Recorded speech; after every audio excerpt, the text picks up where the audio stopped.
होय हो, तुम्हाला म्हणत होती ना मी ही माळवं उगतच देऊ ना आपण घरी जाऊया म्हणून, पण तुम्ही ऐकत नाही माझं. मला ही असं बसून विकायची म्हणल्यावर लय लाज वाटते अहो. ओळखीची हीन माणसं येते ती. त्याला काय लाजायचे तवा? म्हणजे आपण ह्याला कष्ट करायला लाजलो नाही. रात्रंदिवस आपण कष्ट केल्यात. बारकी पोरं आईबाप घेऊन आपण रात्रंदिवस ह्याच्या मागे कष्ट केले आणि आपला माल आपण पिकवलेला आपण बाजारात विकायला कसले आले लाज? उलट ह्या मालाचे आपण मालक आहेत. उलट आपण हा माल विकायला आपल्याला अभिमान वाटला पाहिजे.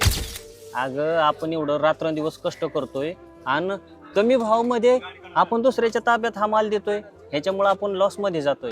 आपण आता इथून पुढे काय करायचं माहितीये का? आपण आहे ना स्वतःचा माल स्वतः विकायचा. ह्याच्यामुळं काय होईल? कमी भावात आपण दुसऱ्यांना देऊ. अगं खाणारा खुश आणि आपण विकणारे पण खुश. ह्याच्यामुळं आपला पण फायदा होईल. त्याच्यामुळं एक लक्षात ठेवायचं, स्वतः पिकवायचं आणि स्वतः विकायचं. स्वतःच्या मालाचे स्वतःच मालक. होय ताई, वांग कसे दिले तो? 15 रुपये पावशेर. अरे वा, 15 रुपये पावशेर.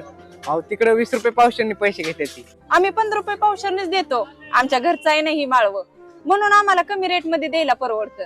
बर बर, द्या मला एक पावशेर वांग.